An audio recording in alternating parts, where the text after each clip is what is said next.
Ka-idol at kabayan, isa pang barkong pandigma ng Pilipinas ipinakita ng South Korea. Sa mga nagtatanong, ito ang ikalawang Malvar-class missile frigate, ang BRP Diego Silang FFG-07 na kasalukuyang nagsasagawa ng mga pagsubok sa dagat ng South Korea. Good news mga kabayan, sa Hulyo ng taong ito, darating ang BRP Diego Silang FFG-07 sa Pilipinas. Ito ay armado din ng 16 na vertical launching system at close-end weapon system at marami pang iba. Good news number 2, ang kauna-unang pinaka-advanced na long-range patrol aircraft na isusupply ng Israel sa Pilipinas, nasa Thailand na at patungo na ito sa Pilipinas. Wow na wow! Israel at South Korea, maraming salamat. AW-159 Wildcat helicopter, anti-submarine warfare ng Pilipinas, armado ng mga INLOS missile. Ipinakita Amerika, sunod-sunod na naglunsad ng intercontinental ballistic missile na kayang magdala ng nuclear weapon. Babala ito sa mga bansang naghahasik ng kasamaan sa sanglibutan.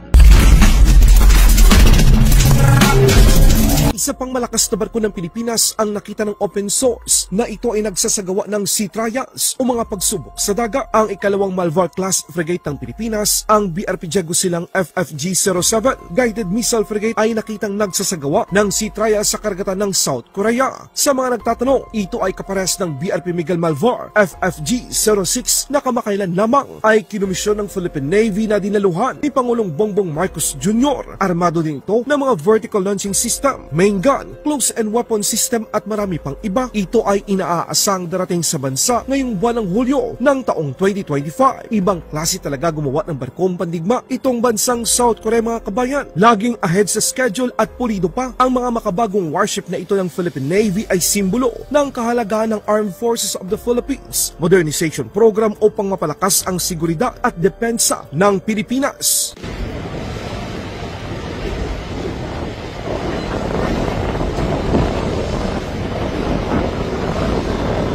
학생 잘했어. 네.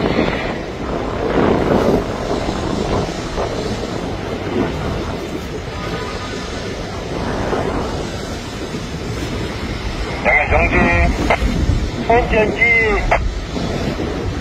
Good news number 2, hindi magpapatalo ang hukbong himpapawid ng Pilipinas kung bagong asset lang ang pag-uusapan. Long-range patrol aircraft na isusupply ng Israel sa Philippine Air Force malapit nang lumapag sa Clark Air Base sa Pilipinas. Nakita ng mga observer at plane spotter ang kauna-unahang P-72 long-range patrol aircraft ay lumapag sa Phuket International Airport sa Thailand. Base sa mga larawang kuha at ibinahagi nito sa social media, sa mga nagtatanong na parang may kulang ang kauna-unahang high-tech na eroplano ng Pilipinas para magsagawa ng malayuan at matagalang maritime patrol sa iba't ibang katubigan ng Pilipinas, lalong-lalo na sa West Philippine Sea. Ayon sa source, ang ibang mga kagamitan ay dito na ilalagay o ikakabit ng Israel sa Pilipinas. Wow na wow! Isa pang pangmalakasan ng Philippine Navy, ang AW-159 Wildcat anti-submarine helicopter ay armado ng mga spike and loss missile na gawa ng Israel. Maliban sa pagiging anti-submarine warfare, kaya din ang AW-159 helicopter na magbigay ng air support. Bibili pa ng karagdagang AW-159 Wildcat helicopter ang Pilipinas para sa dalawang Malvar-class frigate bilang anti-submarine warfare. Ang mga AW-159 Wildcat helicopter ang hahanting sa mga submarine ng China na pumapasok sa karagatan ng Pilipinas. Sa ibang balita naman, Amerika, sunod-sunod ang pagpakita ng nuclear strike capability. Naglunsad muli ang Amerika ng Minuteman III, isang intercontinental ballistic missile na kayang magdala ng nuclear warhead. Matagumpay ang ginawang paglunsad ng Estados Unidos ng kanilang ICBM. Ayon sa source, ito ay isang mensahe ng Amerika sa mga bansang ginagambala ang mapayapang pamumuhay ng iba't ibang mga bansa. Kaya kung kaya ng Russia, China at maging ng Iran, pati ng North Korea, mas Air Force Global Strike Command Amerika. Airmen conducted an operational test launch of an unarmed Minuteman III intercontinental ballistic missile from Vandenberg Space Force Base,